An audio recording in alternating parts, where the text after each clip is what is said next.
قسمت کا لکھا ہوا ہر شخص کو ملتا ہے، یہ بات طے ہے۔ مجھے اور آپ کو وہی مل رہا ہے جو ہماری قسمت میں لکھا ہے، اس سے ایک حبہ بھی، ایک دانہ بھی کم نہیں ملے گا اور ایک زیادہ نہیں ملے گا۔ صحیح حدیث ہے، بخاری کی دیگر کتب حدیث میں موجود ہے، جب بچہ شکم مادر میں 120 دن کا ہوتا ہے تو 4 ماہ کا جب بچہ شکم مادر میں ہوتا ہے تو اس کی روح پھونکی جاتی ہے، تو فرشتہ آ کے اس کی عمر بھی لکھ جاتا ہے، اس کا شقی و سعید ہونا بھی لکھ جاتا ہے اور اس کا رزق بھی لکھ جاتا ہے۔ تو رزق جو لکھا گیا وہ ہمیں ملے گا، اور جب جب ملنا ہے تب تب ملے گا۔ جو لکھا گیا ہے وہ بہر صورت ہمیں حاصل ہوگا۔ اب وہ جو ہماری قسمت کا رزق ہے اس کے حصول کا ذریعہ کیا ہے؟ بذریعہ حلال ملتا ہے یا اس کے ذرائع حصول کے وہ حرام ہیں؟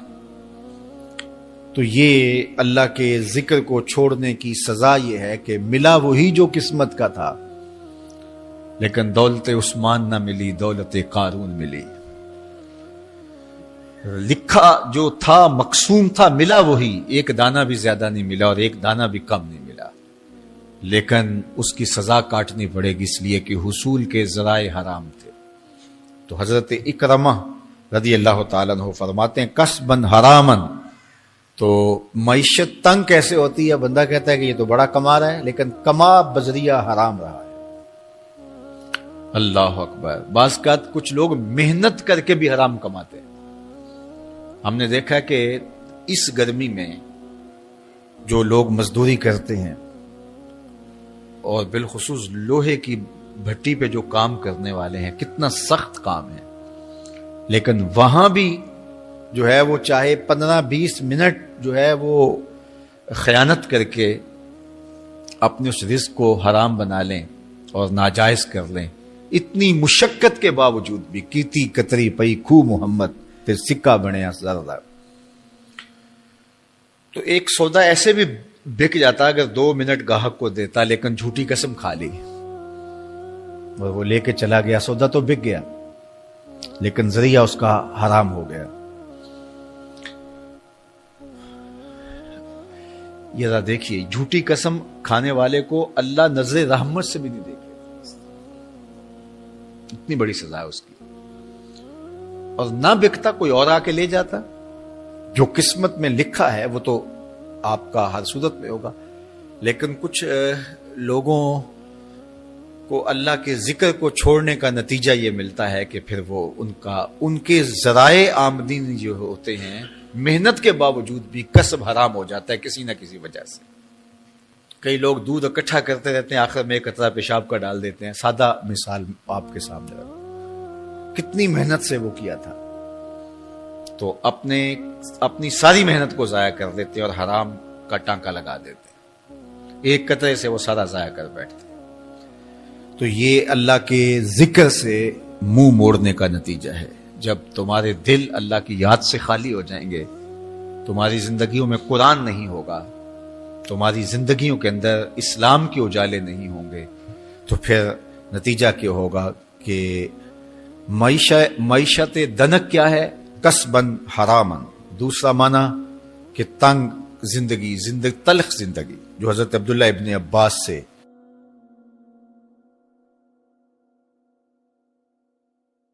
یہ امت خلیفہ بلا فصل، خلیفہ اول، امیر المومنین حضرت سیدنا ابو بکر صدیق رضی اللہ تعالیٰ عنہ کی مرہون منت ہے، ان کی احسان مند ہے۔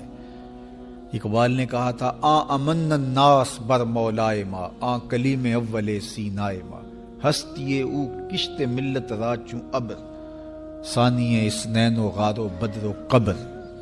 کہتے ہیں کہ وہ شخص جس نے ہمارے آقا و مولا پہ سب سے زیادہ احسانات کیے، اور میرے آقا کریم نے ارشاد فرمایا میرے اوپر جس نے بھی کوئی نیکی کی میں اس کا بدلہ چکا دیا دنیا پر ہی، لیکن ایک ابو بکر ایسے ہیں جن کی نیکیوں کا بدلہ قیامت کے دن رب ہی چکائے گا۔ یہ حضور علیہ السلام نے ارشاد فرمایا، اور پھر میں ما نفعنی مال احد قط، ما نفعنی مال ابی بکر، مجھے کسی کے مال نے اتنا نفع نہیں دیا جتنا ابو بکر کے مال نے نفع دیا. اپنا سب کچھ حضور کی راہوں میں نچھاور کر دیا. مال پیش کیا، جان پیش کی، اولاد پیش کی، وقت دیا، ایک ایک سانس حضور کے نام کر دی. کہتے ہیں حضور علیہ السلام کا سایہ نہیں تھا، لیکن ابو بکر رضی اللہ تعالیٰ عنہ سایہ بن کے حضور کے ساتھ رہے، سائے کی طرح حضور کے ساتھ رہے. بدر کے ساتھی، حضر کے ساتھی، سفر کے ساتھی، غار کے ساتھی، حد ہو گئی مزار کے ساتھی. اللہ اکبر. ایک دن حضور ایسے نکل رہے ہیں مسجد نبوی سے تو کوئی لوگ داخل ہو رہے تھے، تو حضور کے دائیں ہاتھ میں ابو بکر کا ہاتھ تھا، بائیں میں حضرت عمر کا ہاتھ تھا. تو حضور ایسے دونوں کے ہاتھ پکڑ کے باہر نکل رہے تھے، تو کسی کو اندر آتے دیکھا تو اس کو دیکھ کر کے کہا قیامت کے دن ہم قبروں سے یوں ہی اٹھائے جائیں گے، میرے دائیں ہاتھ میں ابو بکر کا ہاتھ ہوگا، بائیں ہاتھ میں عمر کا ہاتھ ہوگا. اللہ اکبر. سیدہ کہول اہل الجنہ، جنت کے بوڑھوں کا سردار کہا. ابو بکر فی الجنہ، جنت کی بشارت دی. عشرہ مبشرہ میں سے پہلا نام حضرت ابو بکر رضی اللہ تعالیٰ عنہ کا ہے. فرمایا میرے 2 وزیر آسمان پہ ہیں، 2 وزیر زمین پہ ہیں. آسمان پہ میرے 2 وزیروں کا نام جبرائیل و میکائیل ہے، اور زمین پہ اوپر میرے 2 جو وزیر ہیں، ایک کا نام ابو بکر ہے، ایک کا نام عمر ہے. تو کیا شان ہے حضرت ابو بکر صدیق رضی اللہ تعالیٰ. ہر نبی کا صحابی عظمتوں کے معراج پہ ہے، لیکن جو شان حضور کے اس جان نثار کو دی گئی ہے، اللہ اکبر. قرآن نے بھی کہا نا وَثَانِيَ اثْنَيْنِ إِذْ هُمَا فِي الْغَارِ. اللہ اکبر. 2 میں سے دوسرا، اللہ اکبر. جب وہ غار میں تھے، 2 میں سے دوسرا. اس لفظ کی خوبصورتی ملاحظہ کیجئے، 2 میں سے دوسرا. حضرت عمر کہا کرتے تھے، حضرت صدیق اکبر کا ذکر کرتے ساتھ رو پڑتے اور کہتے کہ ابو بکر میری ساری زندگی کی نیکیاں لے لیں، وہ غار والی ایک نیکی مجھے دے دیں. ساری نیکیاں زندگی کی ابو بکر لے لیں، ایک نیکی غار والی مجھے دے دیں. تو ان کی ساری نیکیاں ایک طرف اور ابو بکر کی ایک نیکی ایک طرف. اور حضرت عمر کہا کرتے تھے کاش میں ابو بکر کے سینے کا بال ہی ہوتا. کوئی کم شان ہے؟ یہ حضرت عمر کہہ رہے ہیں. یہ عمر جس کے بارے میں میرے حضور علیہ السلام نے فرمایا کہ میرے بعد اگر نبوت کا دروازہ بند نہ ہوا ہوتا، میرے بعد اگر کسی نے نبی ہونا ہوتا تو وہ عمر ہوتا. اتنی شانوں کے مالک. ان الشیطان یفر من ظل عمر، شیطان عمر کے سائے کو دیکھ کے بھاگ جاتا ہے. وہ عمر کہہ رہے ہیں کاش میں ابو بکر کے سینے پر اگا ہوا بال ہی ہوتا. یہ شان ہے، یہ عظمت ہے. سارے حضور کے صحابی عظمتوں کے معراج پر، لیکن ان کی شان ہی وکری ہے. کسی پنجاب شاعر نے کہا کہ سارے یار نبی دے سونے، نہیں کوئی اینا یاراں ورگا، نہ کوئی ہویا نہ کوئی ہوسی، اینا جان نثاراں ورگا، نہ اس ترتی پیدا کیتا، اینا یاراں ورگا، آزم شان صدیق کی دساں اکو یار ہزاراں ورگا.